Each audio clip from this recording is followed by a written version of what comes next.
In this video, we're going to talk about breakdown of hemoglobin. So we know that hemoglobin is found in high concentration in red blood cells.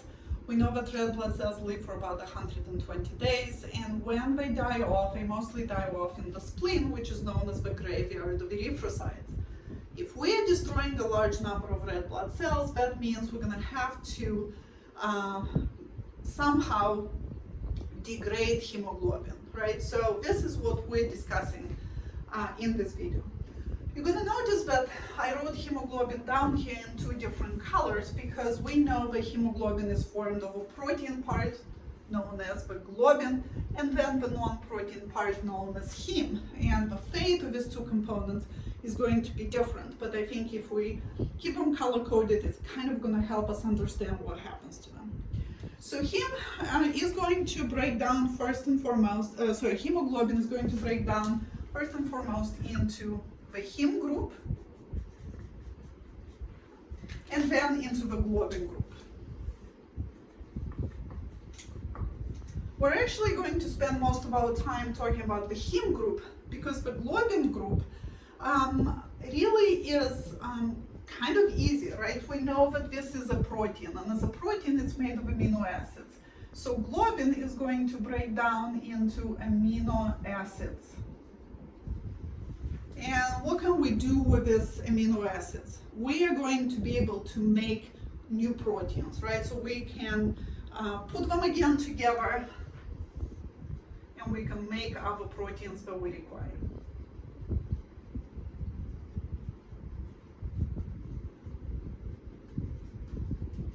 Now the fate of heme is going to be slightly more complicated, and that's because this part is actually toxic. So we're going to have to work a little bit extra harder to get rid of it. So the heme group will then further subdivide into the iron that forms it. So that's the ferrous iron, ferrous ion, right? Iron 2+. And then whatever is left after iron is removed becomes a series of pigments. And the first pigment that's formed during breakdown is known as biliverdin. And biliverdin is green in color. So first pigment is biliverdin. From biliverdin, it will become a different pigment called bilirubin. So this pigment, yellowish orange in color, is also known as unconjugated bilirubin. So it's not attached to anything, unconjugated, or indirect bilirubin, indirect. And we're going to write under it yellow, orange. What's going to happen to bilirubin next? Bilirubin will then be transported into the liver. So it's going to go into the liver. And what's going to happen in the liver with bilirubin? The cells of the liver are going to make what we are going to call conjugated bilirubin. So conjugated bilirubin. And we're not looking at details as to how this happens, but this is an important function of the liver, to take this indirect bilirubin that's not attached to anything and then create the conjugated bilirubin. This conjugated bilirubin, right, so if you look here, unconjugated was called indirect, which means conjugated bilirubin was called direct bilirubin. Let me just grab a different marker.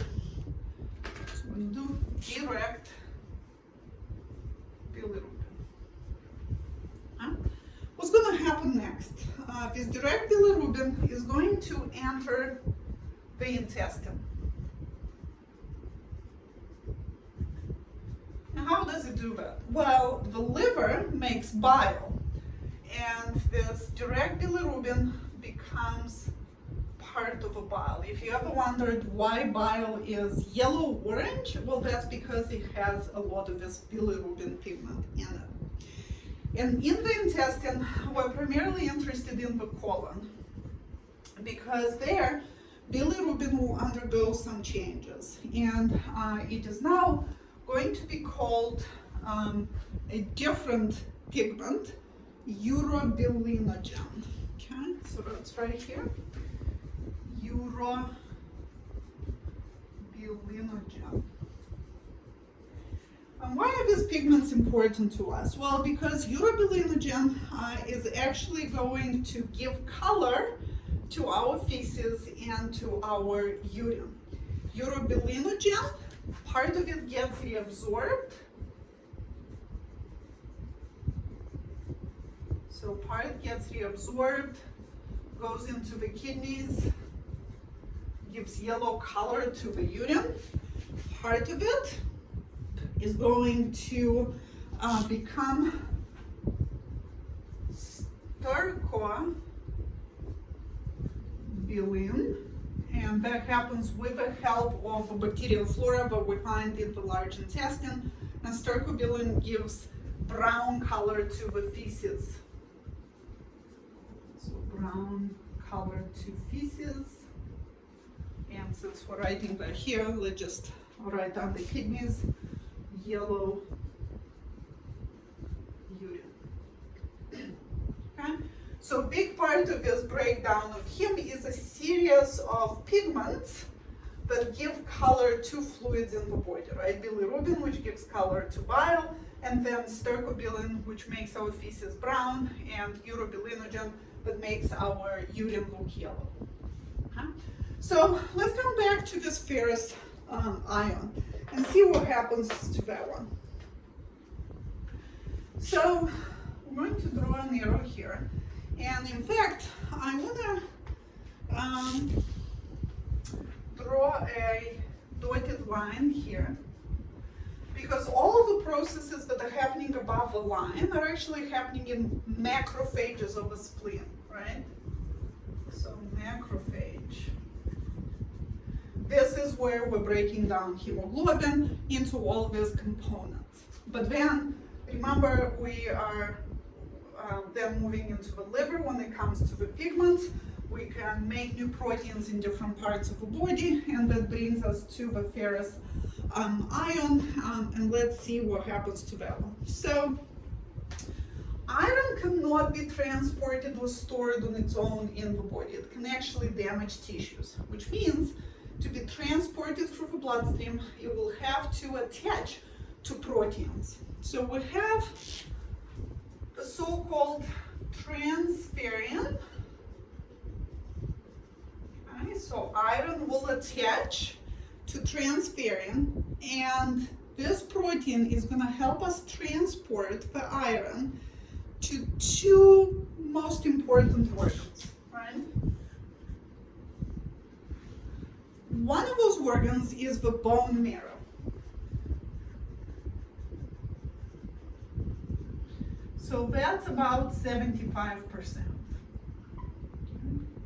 Guess what happens in bone marrow? Erythropoiesis, right? To make new red blood cells, we are going to require this iron. So in the bone marrow, we're going to use this iron to make new red blood cells. Erythropoiesis. Okay. A smaller part of this iron is going to be transported to the liver. Only about up to 20%. And in the liver, we're going to store it, right? Because we may need it to make new red blood cells later. So again, because we cannot store iron on its own, it's going to attach to a protein, and it's stored as an iron protein complex. And the name for that one is ferritin.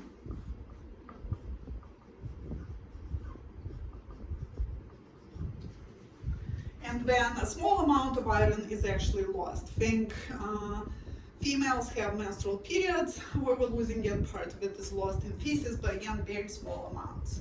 So in this video, we looked at the fate of globin, which we said was relatively easy because we make amino acids that we can use for new proteins. We looked at a series of pigments that are formed from the heme once iron is removed: biliverdin, bilirubin, urobilinogen, and stercobilin. And then we talked about the iron as being transferred through the bloodstream, used for erythropoiesis in bone marrow, or stored for later use in the liver.